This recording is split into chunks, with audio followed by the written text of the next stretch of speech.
Good morning sir. তোরা শুধু এটাই ভালো করে জানিস, গুড মর্নিং আর বেড মর্নিং, এছাড়া আর কিচ্ছু জানিস না। তাই তো ইংরেজি পরীক্ষায় বড় বড় গোল্লা পাচ্ছিস। স্যার, কে বলেছে আমরা কিচ্ছু জানি না? আমরা হলাম খাঁটি বাঙালি, আর আমরা সবকিছু করতে পারি। স্যার, আমরা তো বাঙালি হয়েও একে অপরের সঙ্গে টুকিটাকি ইংরেজি বলে চালিয়ে নেই, কিন্তু একটা ইংরেজ কি পারবে টুকিটাকি বাংলা বলে চালিয়ে নিতে? কখনোই পারবে না। সেদিনই দেখলাম এক ইংরেজ আমাদের শহরে ঘুরতে এসেছে। শত শত লোকের ভিড়ে আমার মুখের উপর মাইক্রোফোন ধরে বলছে, hello brother, please tell me what the Bengali meaning of I love you is. হ্যাঁ, তো তুই ওর কথা শুনে কি বুঝতে পারলি? স্যার, আমি আমার উপস্থিত বুদ্ধি খাটিয়ে এইটুকু তো অবশ্যই বুঝতে পেরেছি যে ওই ইংরেজ বেটা আমার কাছ থেকে আই লাভ ইউ এর বাংলা মানে শিখতে চাইছে। আমি তখন বললাম, I love you meaning in Bengali is আমি তোমাকে ভালোবাসি। বেটা ইংরেজ কি বুঝলো না বুঝলো বারবার করে বলতে লাগলো, আমি তোমাকে ভালোবাসা। আমি ওকে আবারও বললাম, no no brother, it will actually happen, আমি তোমাকে ভালোবাসি। বেটা তখন মুচকি মুচকি হেসে আমার ঘাড়ে হাত থাপড়ে বলছে, ওকে ব্রাদার, আমি তোমাকে ভালোবাসা।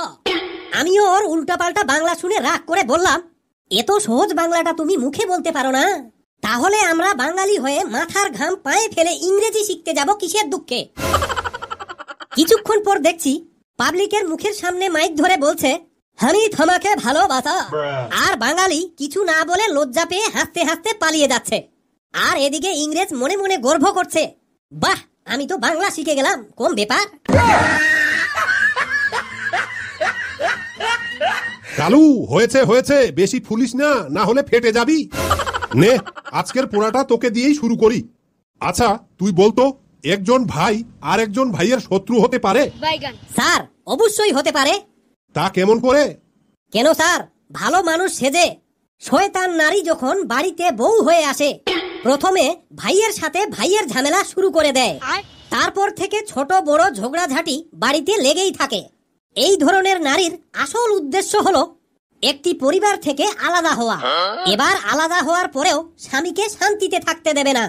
এদিকে ছোট ভাইয়ের নামে মিথ্যা কথা সাজিয়ে গুছিয়ে দিনরাত স্বামীর কানে শুধু ভ্যান ভ্যান করতেই থাকবে, আর নিজেও অশান্তিতে জ্বলে পুড়ে মরবে। আচ্ছা কালু, তোর স্ত্রী কি তোকে সন্দেহ করে? বলেন কি স্যার, সন্দেহ মানে মহা সন্দেহ করে। তাহলে শুনুন, আমাদের পাড়ায় একদিন কীর্তনের আসরে প্রচুর ভিড়, সবাই মন দিয়ে কীর্তন শুনছে। এমন সময় মাইকে আমার নাম ধরে ঘোষণা দিল, মিস্টার কালু, আপনি যেখানেই থাকেন না কেন তাড়াতাড়ি বাড়িতে চলে যান, কারণ আপনার স্ত্রী জরুরি কাজের জন্য আপনাকে বাড়িতে ডাকছে। আমিও ঝটপট করে বাড়ি যাওয়ার জন্য উঠে দাঁড়িয়েছি। ঠিক তখনই পেছন থেকে আমার স্ত্রী আমাকে দেখতে পেয়ে চিৎকার করে বলল, থাক থাক, বাড়ি যেতে হবে না, আমি চেক করছিলাম কীর্তন শুনছো না আবার অন্য ঢেমনির সাথে আড্ডা দিচ্ছ।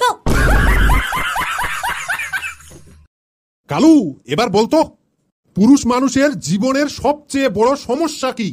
স্যার, আজকাল সোশ্যাল মিডিয়ায় দেখা যাচ্ছে পুরুষ মানুষরা বিয়ে করে বিনা দোষে জীবন হারাচ্ছে। এখন আমার মনে হচ্ছে পুরুষ হয়ে জন্ম নেওয়াটাই পাপ। স্যার, বর্তমানে পুরুষ মানুষের সবচেয়ে একটা বড় সমস্যা হলো বউ।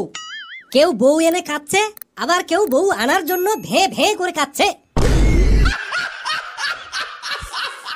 পেচি, এবার তুই দাঁড়াতো।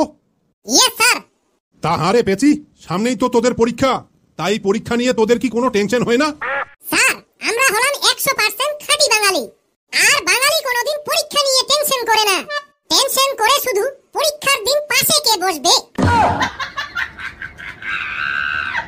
আচ্ছা, আজকাল বেশিরভাগ বৌমা তার শ্বশুর শাশুড়িকে দেখছে না, এই বিষয় নিয়ে তুমি তাদেরকে কি বলতে চাও?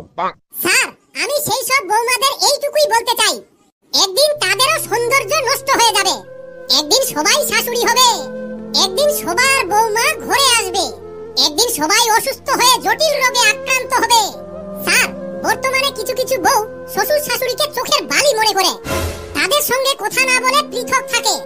আমি তাদের উদ্দেশ্যে বলছি, এখনো সময় আছে, সাবধান হয়ে যাও। একটু হলেও কথাগুলো মনে রাখবেন, পৃথিবীটা পুরো আয়নার মতো ঝকঝকে। কোথায় আছে জেসে কারনি বেসে ভারনি, মানেটা হচ্ছে আজ যেটা করবে কাল সেটা তোমার সাথেই ঘটবে। আর এমনও একটা দিন আসবে মাথা থেকে পা পর্যন্ত সব চুল পেকে যাবে। সেই দিন ঘরের মধ্যে কাঁদতে কাঁদতে স্বামীকে বলবেন, অমুকের বাবা বৌমা তো আমাদের সহ্যই করতে পারছে না। তখন স্বামী আপনার পাছায় লাথি মেরে বলবে, ভুলে গেছো সেই দিনের কথা? একদিন তুমিও তোমার শ্বশুর শাশুড়িকে দেখতে না। ফেলু, এবার তুই দাঁড়াতো। Yes sir. আচ্ছা, এবার তুইও বলতো তোর বউকে নিয়ে তুই কতটা শান্তিতে আছিস? স্যার, শান্তি না ছাই, খালি ও কারণে সন্দেহ করে। বলিস কি রে, তোকেও সন্দেহ করে? স্যার, তাহলে আমার বউয়ের কীর্তিকলাপগুলো শুনুন। গতকালকেই আমার বউ পাশের বাড়ির বৌদিকে বলছে, আচ্ছা তোমার কি এই রকম পুরুষ মানুষ পছন্দ, যে কিনা ঘন ঘন বিড়ি খায়, আবার 10 হাত পায়ে হেঁটে গেলেই হাঁপানি কাশি শুরু হয়ে যায়, এদিকে বাইরে থেকে কাজ করে ফিরে আসা মাত্রই মদ গিলতে শুরু করে, আর তার মুখ থেকে প্রচন্ড দুর্গন্ধ বের হয়। তখন পাশের বাড়ির বৌদি বলল, এই রকম পুরুষ মানুষকে কোনো স্ত্রী পছন্দ করবে না। এবার আমার বউ হাতে ঝাড়ু নিয়ে প্রচন্ড রেগে গিয়ে বলল, তাহলে তুমি আমার স্বামীর পেছনে উঠে পড়ে লেগেছো কেন? আচ্ছা ফেলু, আমি মানছি তোর স্ত্রী তোকে ও কারণে সন্দেহ করে। এবার তুই আমাকে বলতো তোর স্ত্রীকে তুই কতখানি ভালোবাসিস? স্যার, আমার স্ত্রীকে ভালোবাসি বলেই তো আমি এখন 4টা ছেলে মেয়ের বাবা।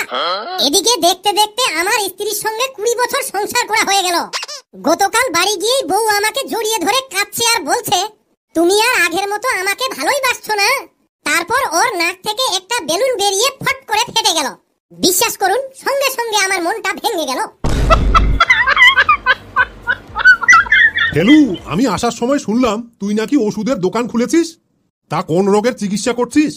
স্যার, আমি হলাম ডেন্টিস্ট, মানে দাঁতের ডাক্তার। বাহ, খুব ভালো।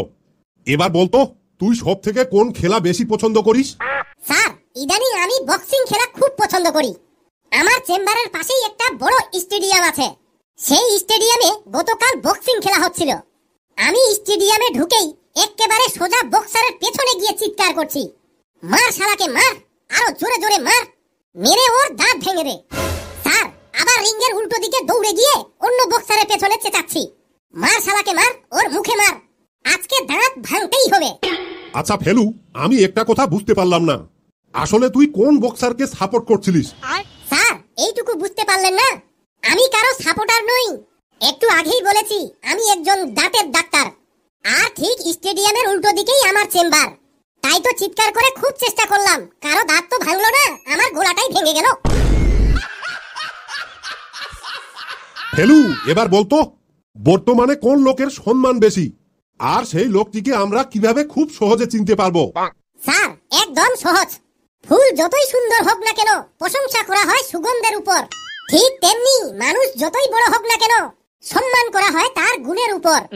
কিন্তু আজকাল আমাদের গ্রামাঞ্চলে কিছু কিছু মানুষ চায়ের দোকানে লোকজনের সামনে বড় বড় ভাষণ দিয়ে বলে, তুই জানিস অমুক জায়গায় গিয়ে আমি একটা কথা বললে আমার কথা কেউ ফেলতে পারে না, এতটাই আমাকে মানে।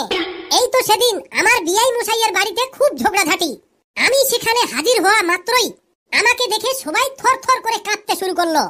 এরপর আমি 5 মিনিটে সব ঝগড়াঝাটি মিটিয়ে দিলাম। অথচ স্যার, সেই সব লোকগুলোকেই আবার তার নিজের গ্রামের মানুষ 1 টাকাও দাম দেয় না। বাবা হাবলু, এবার তুই দাঁড়াতো। Yes sir. আজকে তোকে আমি জেনারেল নলেজ কিছু প্রশ্ন ধরবো, তুই ঠিকঠাক উত্তর দিবি। ঠিক আছে স্যার। বলতো সবার আগে ওঠে কিন্তু হাঁটে না কে?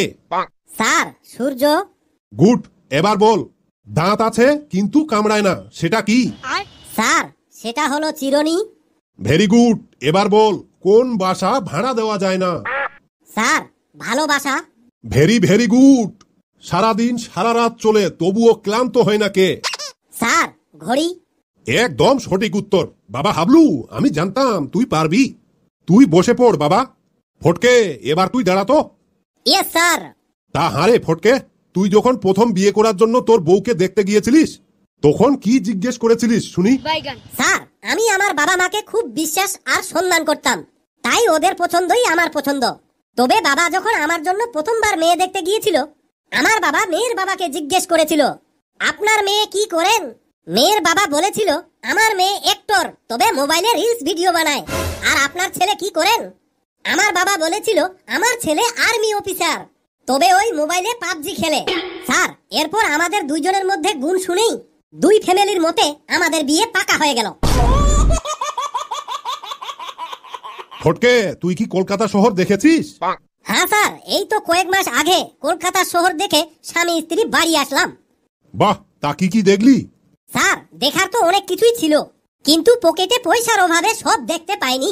তাই তো বউ আমার উপর রেগে গিয়ে জম কিপটে বলতে বলতে রাস্তায় এক গাধাকে দেখতে পেয়ে বলল, ওই দেখো তোমার আত্মীয়, তাড়াতাড়ি নমস্কার করো। আমিও গাধাটিকে দেখে হাত জোড় করে হাসতে হাসতে বললাম, নমস্কার শ্বশুর মশাই। আমি এখন পরিষ্কার বুঝতে পারছি তোরা বউ নিয়ে খুব অশান্তিতে আছিস। তা হারে ফটকে, তোর বউও কি তোর কথা শোনে না? বলেন কি স্যার, শুনবে না মানে? আমি ওর কথা সব শুনি, আর ও আমার কথা শুনবে না? এটা কি করে হয়? স্যার, এই তো সেদিন বাড়ি গিয়ে দেখছি বউ মোবাইল চালাতে ব্যস্ত। আমি বউকে বললাম, ভাত কোথায়? বউ বলল, টেবিলে রাখা আছে। আমি বললাম, পানি কোথায়? বউ বলল, জগে ভরা আছে। আমি তখন মনে মনে চিন্তা করলাম, শালার আমার বউ তো মোবাইল ছেড়ে উঠতেই চাইছে না। তারপর রাগ দেখিয়ে বললাম, লাঠিটা কোথায়? তখন বউ ধড়ফড় করে উঠে বলল, যাচ্ছি তো, খালি ভয় দেখায়। আচ্ছা, তোদের বউ সম্পর্কে যখন এতই নলেজ, তাহলে বলতো মডার্ন ভাবি বলতে কি বুঝিস? স্যার, তার মানে আপনি মডার্ন ভাবি সম্পর্কে বলতে বলছেন? হ্যাঁ, মডার্ন ভাবি ওই সম্পর্কেই বল।